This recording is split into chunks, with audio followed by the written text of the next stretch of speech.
ओम शांति। आज 13 मार्च 2025 है।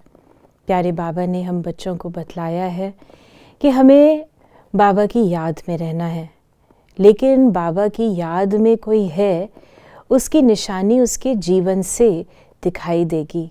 बाबा की याद में रहने वाले बच्चे मीठे होंगे, वो सुखदाई होंगे, और सबसे बड़ी विशेषता ये होगी कि उनका ध्यान स्वयं पर होगा। वो अपने आप को ठीक करने का पुरुषार्थ करेंगे, क्योंकि उन्हें पता है कि जो करेगा सो पाएगा। बाबा ने आज हम बच्चों को वरदान दिया। होली शब्द के अर्थ को जीवन में लाकर पुरुषार्थ की स्पीड को तेज करने वाले तीव्र पुरुषार्थी भव। होली का एक अर्थ है जो बात बीत गई, पास्ट इज पास्ट। अगर होली के इस शब्द को हम अपने प्रैक्टिकल जीवन में ले आए तो हमारे पुरुषार्थ की स्पीड बहुत आगे बढ़ जाएगी। यानी पास्ट की बातें, पुरानी बातें, पुराने संस्कार हमारे पुरुषार्थ को इंटरफेयर न करें, डिस्टर्ब न करें। लेकिन देखा यही जाता है कि जब हम कोई भी स्पिरिचुअल एंडेवर करते हैं, पुरुषार्थ करते हैं, तो पुरानी बातें, पुराने संस्कार, अपने नहीं तो दूसरों के, हमें याद आ जाते हैं, हम वर्णन में उनके आ जाते हैं और प्रेजेंट को ख़राब कर देते हैं।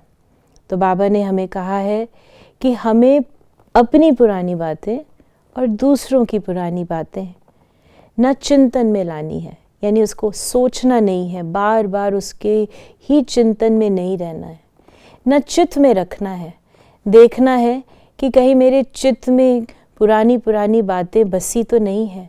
अपने चित्त को साफ करना है, जिसमें केवल शुभ भावना और शुभ कामना रहे, एक बाबा की याद रहे, और सबसे महत्वपूर्ण कि वो मेरे मुख से कभी ना निकले। अगर हम अपने चित्त को और चिंतन को ठीक करना चाहते हैं और देखना चाहते हैं कि मेरे चिंतन और चित्त में क्या है, तो अपने शब्दों की ओर ध्यान दें। देखें कि मेरे मुख से क्या निकलता है। अगर बार बार वही पुरानी बातें वर्णन में आ रही हैं, इसका मतलब मेरे चिंतन और चित्त में वो बातें हैं।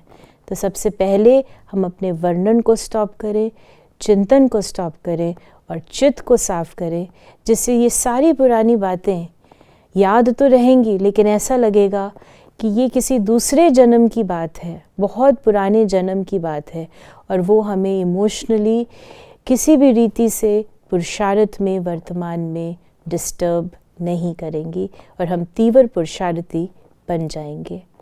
ओम शांति।